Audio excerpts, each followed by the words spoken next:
మహిళలను అక్రమ రవాణా చేసిన కేసులో జగ్గారెడ్డికి పీసీసీ నేతలు మద్దతు ఇవ్వటాన్ని తాజా మాజీ స్పీకర్ పద్మా దేవేందర్ రెడ్డి ఖండించారు.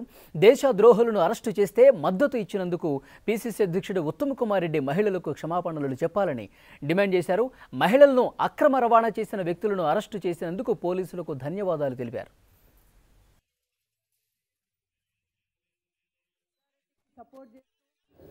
పీసీసీ అధ్యక్షులు ఉత్తమ్ కుమార్ రెడ్డి గారు, సునీతా లక్ష్మారెడ్డి గారు ఒక మహిళ అయ్యుండి కూడా ఆ దేశద్రోహిని విడిచిపెట్టమని చెప్పేసి డీజీపీ గారి దగ్గరికి వెళ్ళడం అనేది చాలా దుశ్చర్య. నేను ఉత్తమ్ కుమార్ రెడ్డి గారిని డిమాండ్ చేస్తూ ఉన్నాను. మహిళలను అక్రమ రవాణా చేసిన కేసులో మరి మహిళలను అవమానపరిచే విధంగా ఆ ద్రోహిని వదిలిపెట్టమని చెప్పడము మరి మహిళా లోకాన్ని అవమానపరిచినట్టుగా భావిస్తూ ఉన్నాము. మేము బేషరతుగా పీసీసీ అధ్యక్షుల్ని మహిళా లోకానికి క్షమాపణ చెప్పాల్సిందిగా డిమాండ్ చేస్తూ ఉన్నాం. సునీతా లక్ష్మారెడ్డి గారు ఒక మహిళ, ఒక మంత్రి, గతంలో చట్టాల గురించి తెలిసిన ఆమె, ఒక అభ్యర్థితో ఒక శాసనసభ్యురాలుగా గతంలో ఉన్నామే.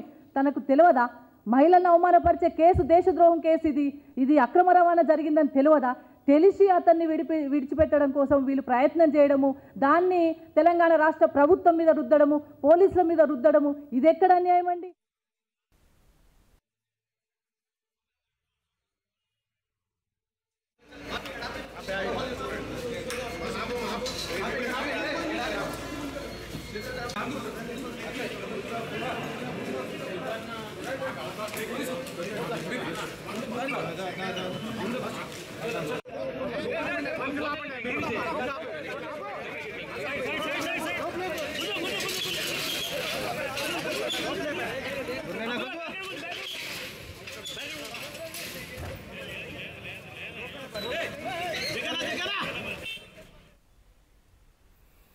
సికింద్రాబాద్ కోర్టులో జగ్గారెడ్డి బెయిల్ పిటిషన్ దాఖలైంది. జగ్గారెడ్డి తరఫున హైకోర్టు లాయర్ వాదనలు వినిపిస్తున్నారు.